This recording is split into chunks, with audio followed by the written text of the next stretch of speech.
And we're live once again. Friends, I'm glad to be back, and I'm so excited for our third round of conversations about fear. Just bringing the conversation forward about how we each experience fear differently in our own unique ways, and bringing all of you tips of what you can do to help support those conversations for yourself and what you're going through, but also for those around you. And today, I'm super excited to have my dear friend, Dr. Christy Matusiak, with me. Dr. Christy is actually a holistic doctor of chiropractic medicine. She is also an amazing speaker on everything from health and maintaining health to emotional health to, of course, holistic and chiropractic health. She also has a new book coming out called Coordinating the Chaos. I don't want to get this wrong. Um, Coordinating Chaos of Birth and Burnout. So welcome, Dr. Christy. I'm excited to have you here. I'm excited to be here. Thank you so much for letting me join you today. Of course. So we're talking about fear. Fear. It's a big one. It is a big one. And I thought that, especially knowing you and knowing all of our conversations throughout time, one of the things, I could get your thoughts on, is just the physiological shift that happens with fear, and how people can discern like when it shows up, how it shows up, and your tips to figure out what to do when it does. Yeah, so fear it's innate in our bodies, right? And the way that I think of it and the way that I tell my patients is we have a normal sympathetic nervous system dominant response to fear. You know, if we went back centuries ago when we were running around outside trying to stay alive, basically, if a saber-toothed tiger were to kind of come into our space, we would have one of three responses. We would try to fight the tiger, which I probably wouldn't recommend. We would flee and run away from it, or we would freeze. Mm. And in one of those scenarios, it's an innate protective mechanism for us. And so when our bodies feel that fear response, we get a surge of cortisol, we get a surge of different hormones that allow one of those three responses to occur in the most efficient way possible. It mobilizes blood sugar, it shunts blood to your extremities so that you can run away or do something, as opposed to just kind of be sedentary. Like you have to be like on alert, right? The thing is, in this day and age, we can experience those exact same things, but not need to take the physiological action that tends to come with it. And then we end up getting a lot of lifestyle and chronic illnesses as a result of those mobilized sugars if we're not doing anything with them. So I tend to find fear is absolutely a physiological response. And I know, as we've talked about before, when it's coming from purely an emotionally driven space instead of a physical threat, we have a choice in how we interpret that, as if we interpret it as nervousness, fear, or just even excitement, because those can absolutely feel the same way in our bodies. Yeah. Okay. So let's stay on that topic for a minute. Okay. And so I had an experience yesterday, and I can tell you it was, and I've over the years really learned how to become more in tune to my body and how things feel and how my physiology shifts in different moments. And in this moment, I felt, the whole shift, like tingling all over, heart racing, palms a little bit sweaty. And in that moment, I can tell you that instantly I said in my head that it was excitement. And knowing the moment, you know this moment from our conversation yesterday, knowing the moment, it was certainly excitement. And looking back to my history and all the work that I've done around releasing the anxiousness that I tend to feel in situations, and really working on the anxiety. I don't want to label myself as having anxiety, but the anxiety that shows up for me at times, it was the exact same feeling. And can you speak on that a little bit? And before I keep going, good morning, Dorothy. Thanks for joining us. You are amazing as well. So can you speak on that for us? Yeah, I've got a couple things on that. So you know that this happened to me several months ago when I was applying, so to speak, to try and be on someone's podcast. And she had given me this opportunity to say, like, okay, give me I forget how she worded it in the email, but like, before we have a conversation, basically tell me your worst fears, or like what holds you back, or like something very highly vulnerable, which I was not at the time very used to doing. And so I sat on it for a while. Like, I think I sat on it for several days and journaled about it. And it came to me, I was just like, I'm just going to send her exactly what I journaled, because it was actually really beautiful. Like how it came out. I was like, I'm fearful of this. I'm fearful of this. This is showing up and not feeling rejected, however I worded it at the time. And I wrote out the email and was about to hit send. And I sat there to myself and I said, I'm like, I feel terrified right now to do this. And then I took a step back and said, no, this is actually really exciting. And it was the weirdest shift in the moment, because I don't really know how it happened. But just like you said, it was the exact same physiology of terrified versus excited. Mm-hmm. And if you just, like you say, sometimes lean in and just allow that fear to be present and move through it anyway, I think is where some of the beauty really shifts. Yes, and I agree. And in this conversation, I almost question, it's a decision. I think that we can decide, do we want to, and I don't believe in labels, I don't believe in labels or labeling us and things and stuff. And in this moment, I think we could say, like, and decide, I want to choose this to be excitement. I want to choose this to be something that I can grow from. I want to choose this to be something that I can be happy about or learn from. Mm-hmm. How do you, for me at least, I can speak to how it can powerfully take over my body. Like I don't know about anyone else, because I don't know what anyone else feels, but I know for me, and in some conversations, it sounds like it feels the same for a lot of us. And when our whole body feels shaky or overcoming, like we can't even control that, like, what do you recommend? What do you recommend for people to, how they can deal with that when it shows up? Because I think that is where people shift into anxious moments, by lack of knowledge and what to do in that moment. Yeah, one thing I can tell you is it depends on the day for me, right? There are some days that I can turn it around super quickly and say, nope, I'm not feeling this way, and make a shift in my physiology, whether it be doing a meditation or going for a walk or doing some exercise or talking to a friend or listening to some music. Like, all these different methods can absolutely shift our state. And then there's some times where nothing's doing it and I just don't make that choice. And sometimes making that choice is helpful in some way, because it's, whether it's cathartic, whether it's, your body processing whatever it needs to do to heal. I think each moment is a different one. Yeah, I would agree with that. Yesterday was one of those moments for me. Yeah. The moments that you chose to stay in the shift that you were in? Yeah, pretty much. Okay. Mm-hmm. There were moments of not shittiness, and then different things would come back into my space, and I would go, like we've shared before, just like my entire body shifted in its postures. Like, I ate dinner like this, and it was so obvious to me. Yeah. Okay, so let's stay on that topic for a minute. So talking about body language, right? And talking about when things show up, what we can do physically.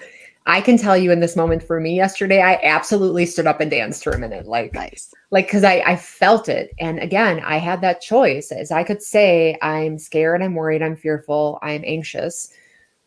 Instead, I said, I am so excited. This is huge. This is amazing. And this is what I've been waiting for. And I completely shifted that conversation. And then immediately I put a physical shift behind it to really lock it in.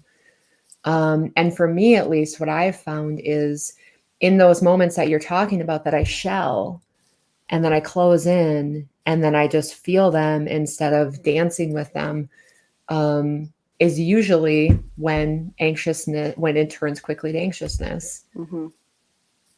Yeah. What are some of the physical type movements you recommend for people, or that you do? I mean, there's several. And quite frankly, for me, it just depends on what I'm feeling in the moment. Yeah.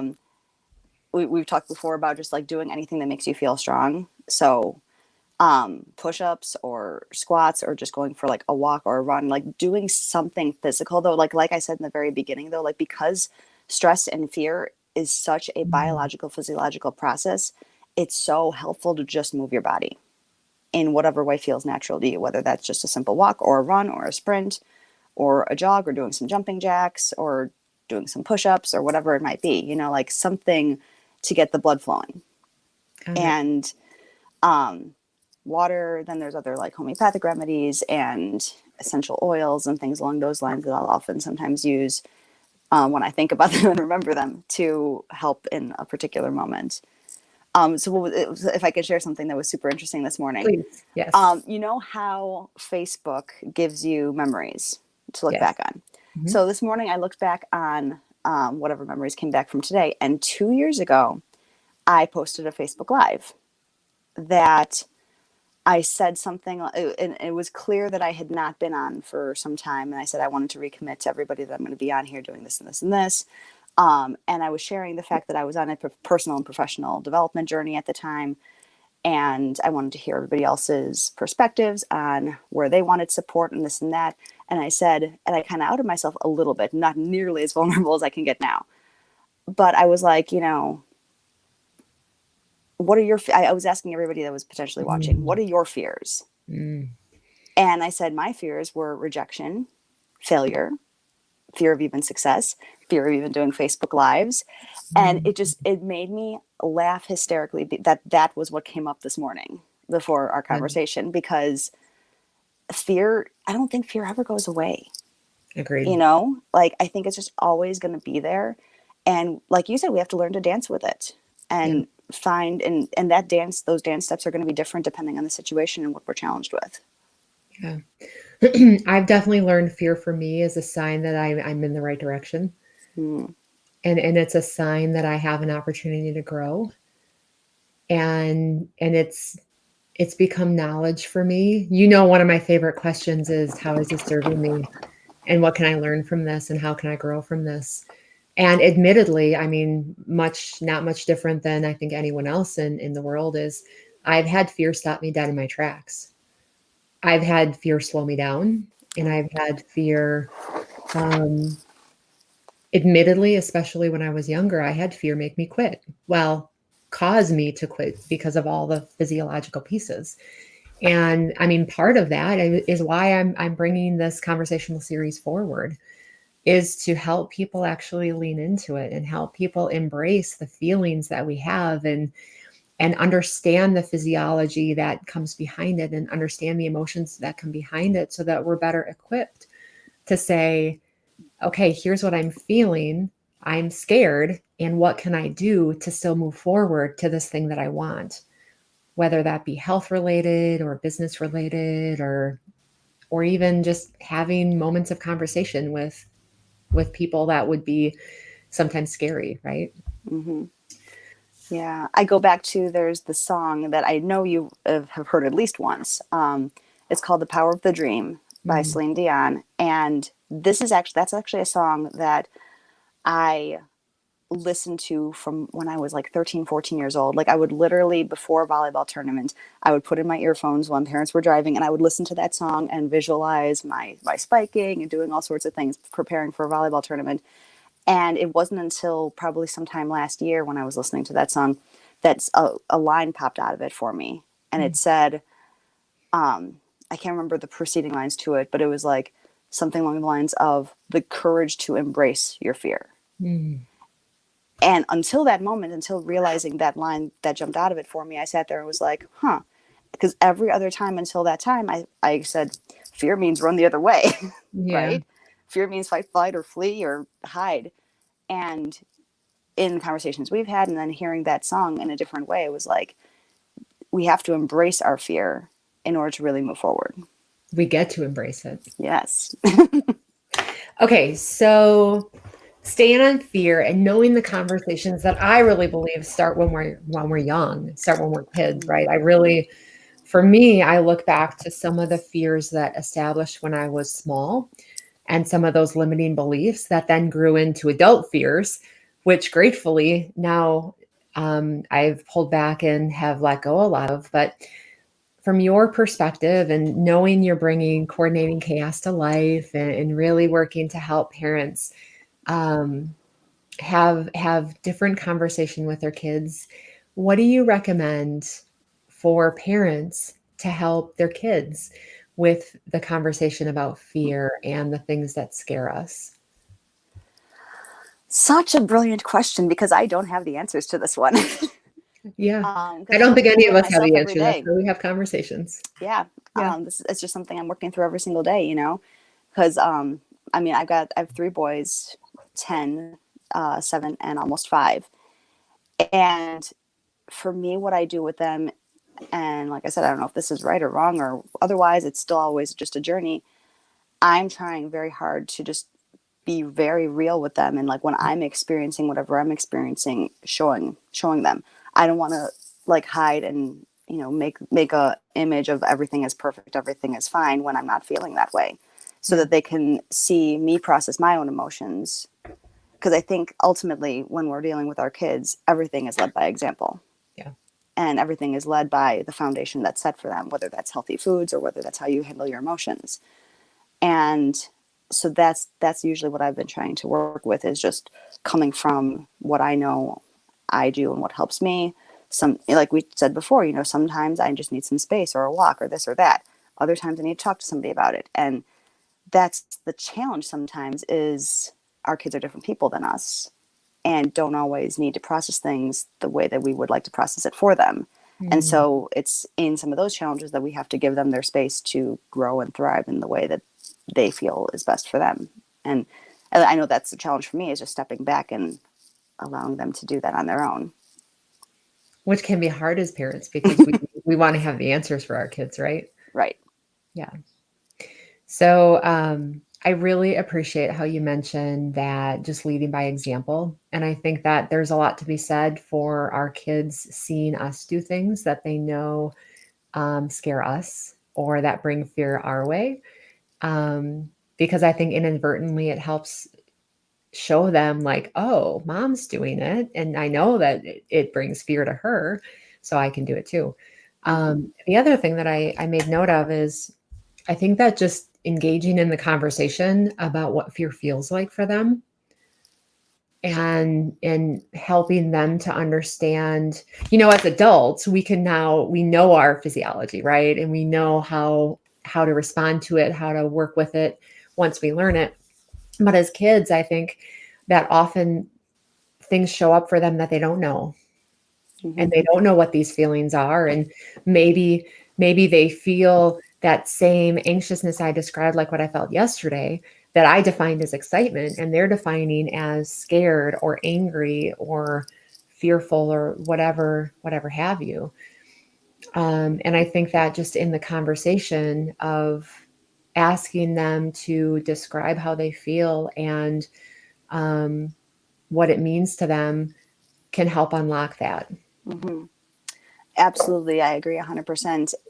I know the, I don't want to say challenge necessarily, but one of the things behind that's been hard for me to do that with my boys sometimes is their brains and their bodies move so fast Mm, that it's sometimes it's hard to do in those moments, to stop them and say, okay, let's process this. What is your body feeling like right now? We have to wait till later yeah, until they're like in a calmer space yeah. to be able to reflect back on it. And then once that moment's passed, obviously then the emotions are charged differently and it may feel different than it did initially. Mm, So not to say that it's, necessarily wrong or bad that we have to wait until later, but that's just sometimes what has to happen, because if you try too soon, and even this for me too, like frequently I can't, yesterday I was not ready to deal with the crap that I was dealing with in the moment. And so later on, after all the kids went to bed and my husband was downstairs doing something, and I just sat upstairs and did some journaling and listened to some music, it was at that moment that I could like debrief my entire day and like let my crap go. And so mm. I'm sure kids are the same way in a lot of ways. Yeah, yeah, I would agree with that statement. And I do have to say, I think catching it as much as we can, even for a second in the moment, can even shift their physiology, and awareness of just like, oh, what am I feeling right now? Mm-hmm. To heighten their awareness. Right. It's just in the questioning and just Right. asking them. It's staying self-aware of ourselves, that we can be present and not reactive with the kids, Right. and give them the support that they need in the moment, as opposed to dealing with our own crap, Right. Well, which yeah. And I'm very guilty of from time to time. We all try our best, and we're all still human, yeah. And so, like, I'm just thinking back to some of the conversations I've had with my oldest recently, that when I'm present and I'm grounded and I can just purely be there for him and just ask him those questions, he gets there pretty quick and then just is like, okay, bye, mom, I'm done, and walks away from me. It's in the moments when I'm reactive and dealing with my own stuff and projecting that it doesn't go there. Right. I think you just mentioned another really good nugget that I think it's important for people to understand, and that is the time it takes us to quote unquote process our feelings or understand our feelings is very different for everyone. And I personally think that it can even be different for us in different moments, depending on what we have going on. Right. Like for example, I mean, I had something very emotional and very heavy show up for me on Saturday, and it like fed most of the day Saturday into Sunday. And it took me a while to process. But then, like I said, yesterday, when something else showed up, it was like instant, and it was an instant. And Mm-hmm. those are emotions, those are feelings, those are things that we all feel and learn.